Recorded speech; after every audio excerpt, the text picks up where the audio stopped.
Yes, good morning, good afternoon, good evening. Those of you who have been with us since the beginning, and those of you that have been with us here and there's about, and those of you who have just subscribed, as well as those of you who are about to subscribe. We thank God for you, and you. Even those of you that pop your head in here and out, and those, and yes, the incognitos, we thank God for you too. Yes, you're walking with Mr. Clay. I'm Mr. Clay. And we're in Isaiah chapter 3. Yes, Isaiah chapter 3. We always begin it out with the prayer of Abraham. Deliver me from the hands of evil spirits who have sway over the thoughts of men's hearts. And let them not lead me astray from thee, my God. Establish thou me in my seed, that we go not astray henceforth and forever. That is found in Jubilees chapter 12 and verse 20. Yes, we read in chapter 2 where the Most High had dealt with Israel and warned them of the oncoming or the incoming destruction that shall follow. You have to remember that the time of Ahaz, Hezekiah, and all the rest of them, it was a time of idolatry, hypocrisy. They would do the things in the temple and go about the motions of the law, but yet alone in the secret places when they get home, just like some of you church folks do and some of you Israelites do. When they get home, they go back to their idolatries, they go back to their adulteries and their wickedness, anything that is contrary to the statutes, commandments, ordinances, and laws of the Most High. Yes, this is what the Most High hates. This is why we reiterate the commandments. One thing about the Most High, the Most High does not need to be evangelized. You don't have to proclaim the Most High throughout most people know about him, even those in pagan countries. Before even Jesus was even thought of, they knew that there was a one God and a people that worship a one God. No, this thing was always since the beginning that the Most High has established it, even with Adam, and then the Most High established it with Noah, that all the Noah's children, Noah would teach, and all their children they would teach, and from thenceforth and then on until it got to Eber.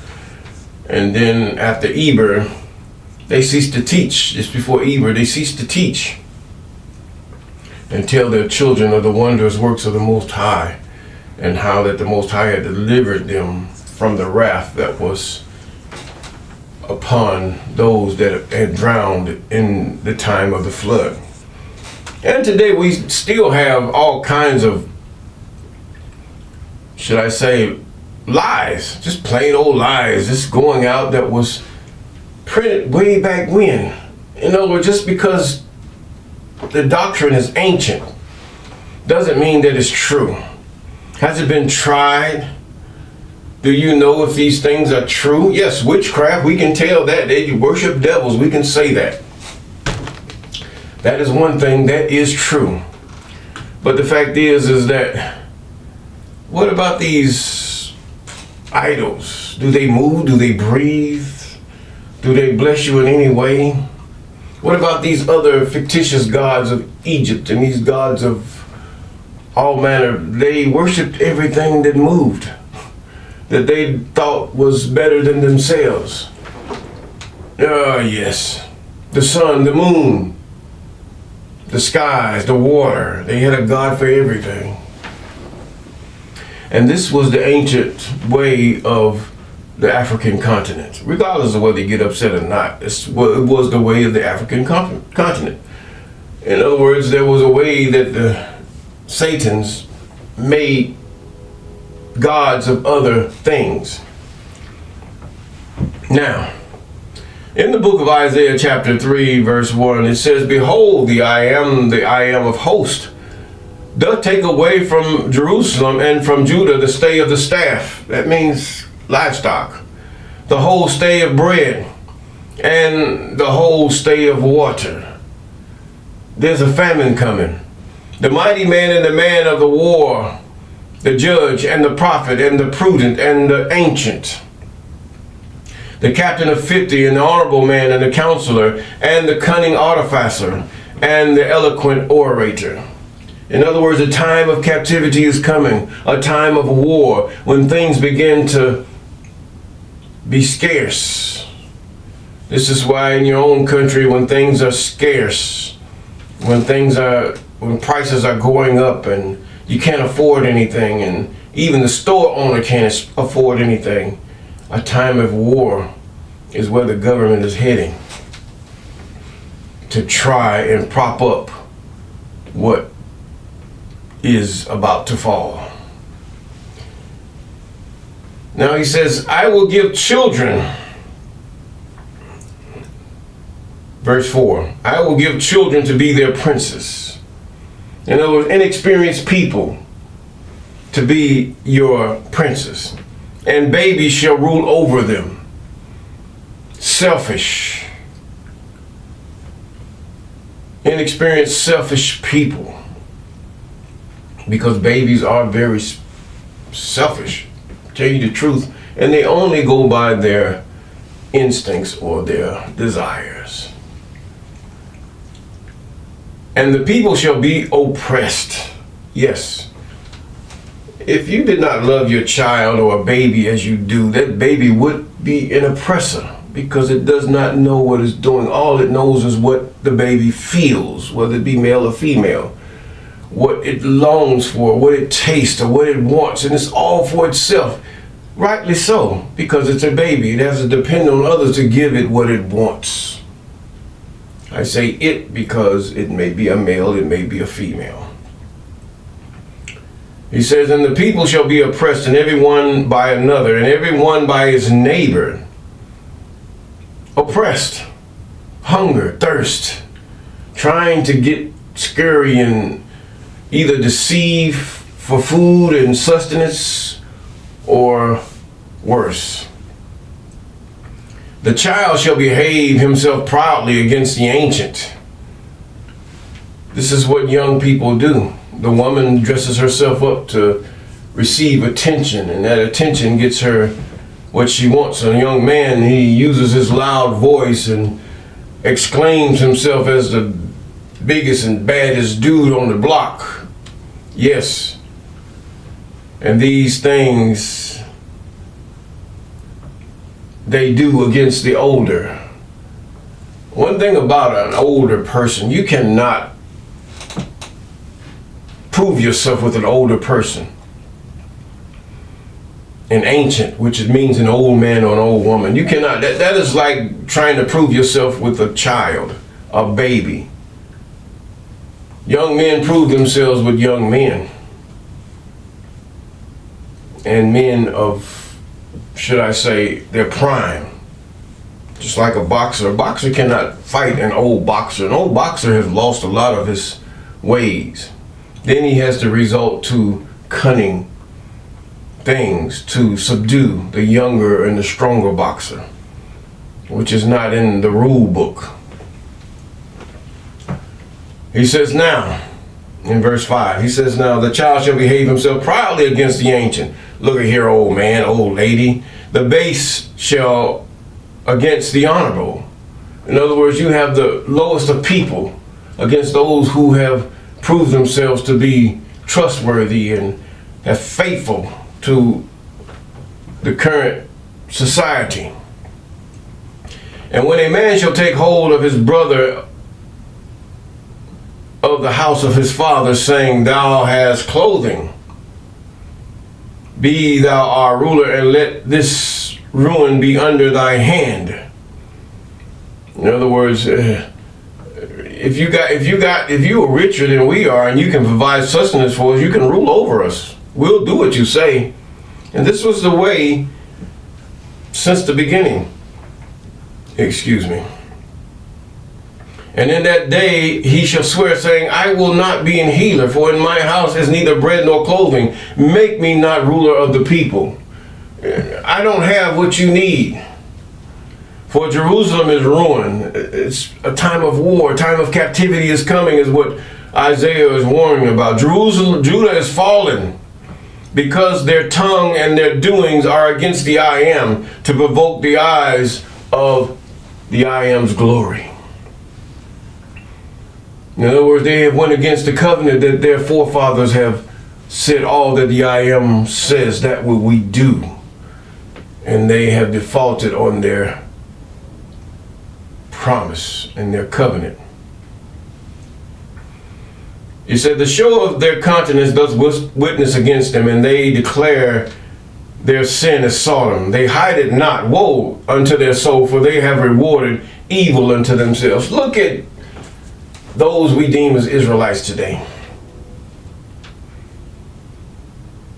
How that the daughters of Israel flaunt themselves and play the harlot and the whore in the way they dress, the way they talk, being disrespectful toward their elder women, and the elder women are no better to looking like the younger daughters that they have raised to be that way because of their own desires. And now they flaunt themselves against the older women who say you should not be that way, the great grandmas. And it has become a war. And he says now, he says it's ruin. To show their countenance does witness against them in verse 9. And they declare their sin as Sodom and hide it. They're not hiding anything. The man, the woman, the child, they're not hiding any of the sins that they commit that is declared by the law, statutes, commandments, and ordinances of the Most High. We're not hiding anything. We just flown it. You got a whole face and you're proud of it, huh? You go sow your royal oats and you're proud of it. Adultery, fornication, effeminacy. You want to be a woman and a woman wants to be a man. And we've flown it. Extortion, lies, bad loans, all manner of evil, usury. Yes, it's a form of theft and a form of lies. Then he says, say ye to the righteous, that it shall be well with him, for they shall eat the fruit of their doings. God has said, hey, don't worry about them. You see all these things through the prophet Isaiah. These Israelites and these heathen, they will eat the fruit of their doings. Do not be dismayed by what is about to happen in the country that you're in, but look around you and see why it is happening. But you keep your integrity and do not charge God foolishly, as Job has set the example. Woe unto the wicked, and it shall be ill with him, for the reward of his hand shall be given him. As for my people, children are their oppressors. In other words, inexperienced people, novices, are their oppressors that's trying to prove themselves. Whether they're in the corporate world or whether they're in the neighborhood, the gangs, or whatever. Women rule over them. What does that mean? Weak people, people that does not regard righteousness, but weak in their heart. O my people, they which lead thee cause thee to err, and destroy the way of thy paths. In other words, they have taken the laws, commandments, statutes, and ordinances of the Most High and threw it to the back burner in exchange for idolatries and wickedness and all types of lewdness. This is what Isaiah is saying, and this is what's going to bring the judgment. And the same thing is coming. Judgment, even in this day, judgment. When judgment is wrought, then there is a sentence, and the sentence is because of the judgment. And the judgment is brought by what? Transgressions against the law, statutes, ordinances, even the Sabbaths of the Most High. You have some Israelites say, oh, it's on this day and this day. Don't you know you have been deceived by the Satans through other means? God always, he didn't create the sun and the moon for nothing. He didn't give you time just by giving you a watch in the beginning. He gave you the sun and the moon. That's what the Most High did. He started out with the light the dim light at night, which still means the moon, and the bright light during the day, which still means the moon. This was the first day, that man might know to number his days, not your life, but how you can tell when to wake up and when you can go to sleep. How you can tell when the plants number your days. Just get a hold of it and understand. Yes, do these things. He says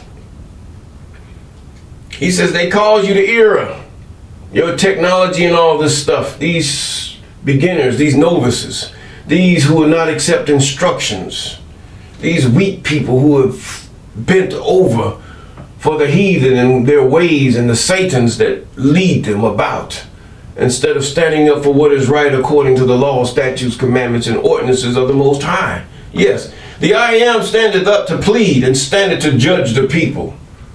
Judge. That's determining whether the accused is guilty or not guilty. The I Am will enter into judgment with the ancients, the old people, the old of his people, and the princes thereof, for you have eaten up the vineyards, the spoil of the poor is in your houses. You old politicians, you old clergy, you old neighborhood leaders, and all these things that the people have trusted. Now you have a house full where they have a house empty. What mean ye that ye beat my people to pieces and grind the faces of the poor, saith the I Am of hosts? Moreover, the I Am saith, because the daughters of Zion are haughty and walk with stretched forth necks, looking like harlots, and wanton eyes, like, come, little man, come. Strutting their stuff, walking and mincing as they go, making a tinkling with their feet with all manner of jewelry, nose jewels, ears pierced, and all kind of tattoos and markings with their tinkling with their feet. Therefore the I Am will smite with a scab. Oh, a new disease might come upon you. It already has. Many of you are cursed with fibroids, and because of the wigs and the weaves that you wear, that it's even getting into your inner parts, and the fake materials that you wear upon your skin that are made of chemicals. Yes, it all cotton, natural fibers, silk, cotton, all these are natural materials. This should be upon your skin. Wool. Yes, wool. Plant fibers. Yes, they are good too. But if you have to heat it up and add this toxic chemical and that toxic chemical to make something, then you have a problem. And he shall discover their secret parts. Venereal diseases, venereal situations, the Most High will discover. Verse 18, and in that day the I Am will take away the bravery of their tinkling ornaments about their feet and their cauls and their roundabout tires and moon. This is the bravery of the woman, her tangible display upon her body. This is what the Most High is saying. What you display, the jewels and all these things, not being modest in what you're doing. It's okay to have jewelry.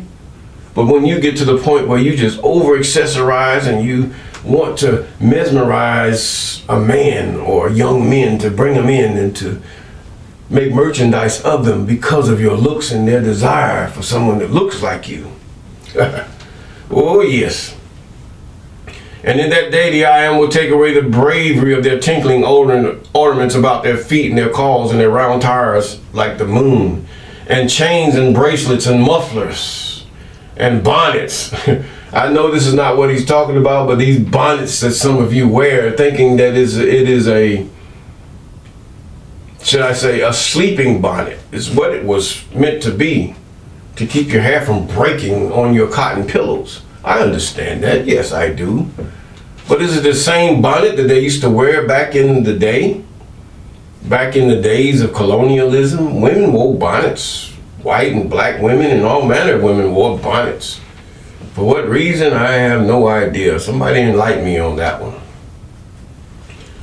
And the tablets and the earrings, the rings and nose jewels. In other words, you were looking good, woman. You were looking good. Grandma had it all going on when she was young. I mean, the lipstick, the rouge, and all these other things that came, the eyeliners, the rings, and the nails, and the feet. Now you're looking like a tiger. Long fingernails and don't even know if you're sanitized in your private business when you relieve yourself. Whether your fingernails are full of feces or whatever, nobody knows. You have overdone it, is what I'm saying. The changeable suits of apparel, the mantles, the wimples, and the crisping pins. And he's talking about women here. The glasses and fine linen and hoods and veils. He's talking about how women have gone, even in this day. They have gone the way of the whore and the harlot. A whore is one who would have relations with a man with no intention of marriage. And even if there was a tension of marriage, you still can play the whore because you're not married. And the whoremonger is no better than the whore. Regardless if you have 1, 2, 3, 4, 5 wives or more, still you're not married. And God makes provision just in case you make that mistake. Not mistake, but you make that choice to lay with one another. He says, go and take her to her father. Ask for a hand in marriage. And if that father says no, then you are relieved. And you will pay the dowry of virgins because you took something away. And she gave something away that she shouldn't have gave away. Therefore, man, you're going to pay. Period. And now you have them of today that says bride price. Bride price is good. It's a good thing. But only when it's toward a virgin. Anytime a man lay with a woman after she has passed the flower of her age, as they put it, he should pay the bride price, whether the father wants her to be his bride or not. You had no business laying. I don't care how much she tempted. You're supposed to be the stronger one, not the woman. You, man. You're supposed to be the strong one in that you know how to discipline yourself and your desires. But no, the Satans have come and say, oh, you're not a man till you tasted this and you've been with this woman, or you took her and did this and did that. And you're still a virgin at 23 or 40. Doesn't matter. You're not married. Oh, don't I know the suffering that could happen when you do those things that are not right before the I am. He says now, let's continue. He's talking about these women, how they look at the other women and how they're admired and the attention is given them from other men. And the younger women looks, oh, I want to be like that. I want that attention. Ooh, she got a shape. You see them, they're in the gym just going. It's not so bad of being in the gym. You should be in the gym of women. But you're in the gym with men, many of you, God sees your heart.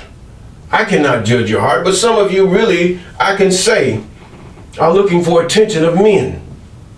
And then you get home and your shape is getting good and you start putting on that tight dress and them short, raggedy pants, trying to show every crevice and every curve that you can so look at me. I'm all that in a cup of tea. Oh, God got something for you. And the man, he's already weak in his desire toward the woman because the Satans know that Adam was weak for his wife, even Eve. She wasn't his wife till he knew her. She wasn't even a mate until he knew her, until he laid with his wife. For sex is the consummation of marriage. it pronounces before the whole world that we are one. We have become one. That's what it does. You don't need a marriage license. They should have a license to have sex between a man and a woman, because the fact is we have gone buck wild with it. Yes. Not that I hate sex. It's just the fact that it has been a tool of the Satans to promote the jealousy of the Most High, even the Most High's anger. Yes. And it shall come to pass, instead of a sweet smell, there shall be a stink. Some of you don't even have good hygiene. Men and women. No good hygiene. You stink. Yes. Some of you can't even get rid of the stink. You try everything you can. Even the new products that come out for men and women. Not only the private parts, but even your behind stinks. It sounds kind of crazy, but it is. And instead of a girdle, a rent. Instead of well set hair, baldness. Well, it was real set hair of the Israelite back in the day. It was the braids, it was the little poofs on the head, because they came from the African. They came from the continent of, they were still on the continent of Africa, but they came from Egypt, which is Africa, and even Northeast Asia, that they call it, still was Africa. Although it wasn't called, Africa wasn't even called Africa back then. It was just known by the country that the person was in. That world was Egypt. That world was Israel. That continent was Israel. That continent was, should I say, Sodom or Gomorrah. That was their world. That was what they had. Even South Africa and, should I say, Ethiopia, what they call Ethiopia Kush. That was their world. That was their continent. There was no set continent, for nobody knew what the whole land looked like. They had a vague perspective of what the land looked like. But other than that, he says, we're going to stop here. He says, in a burning instead of beauty. That sounds like a sexual transmitted disease. Thy men shall fall by the sword, and thy mighty in war. This is how God destroys men. The woman does it one way, and then your government does it another. And her gates shall lament and mourn, and she being desolate shall sit upon the ground. Yes, and then comes the saying, 5 women or whatever you would have would take one man by the garment and says, just be with us. We will eat our own bread. We'll work. We'll do whatever we have to do. We just want to be with you, and you be our husband. It has come to pass, and it's coming to pass. And if we do those things that are right and just before the Most High, we will have peace, and that generates to life.